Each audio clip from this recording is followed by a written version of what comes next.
L'initiative, qui bénéficiera d'un financement public et privé de 19,2 milliards de dollars, est essentielle pour parvenir à l'objectif de limiter le réchauffement climatique à 1,5 degré, selon le Premier ministre britannique Boris Johnson, hôte du sommet.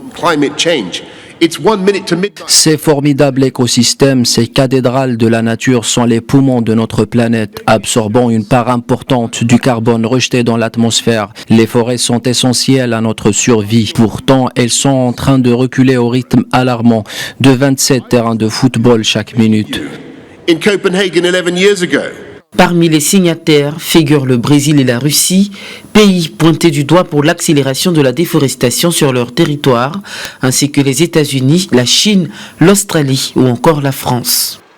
Le gouvernement brésilien, sous le feu des critiques pour sa politique environnementale, a d'ailleurs annoncé lundi des objectifs plus ambitieux en matière de réduction des émissions de CO2 et de lutte contre la déforestation.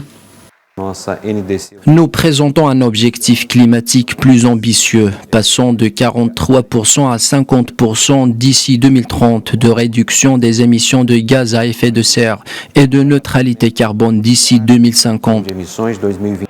Le Premier ministre indien Narendra Modi a pour sa part annoncé un objectif de zéro émission nette pour 2070. Cette annonce était très attendue, l'Inde étant le 4e émetteur au monde de gaz à effet de serre, derrière la Chine, les États-Unis et l'Union européenne. Actuellement, près d'un quart, soit 23% des émissions mondiales de gaz à effet de serre proviennent d'activités comme l'agriculture ou l'industrie forestière.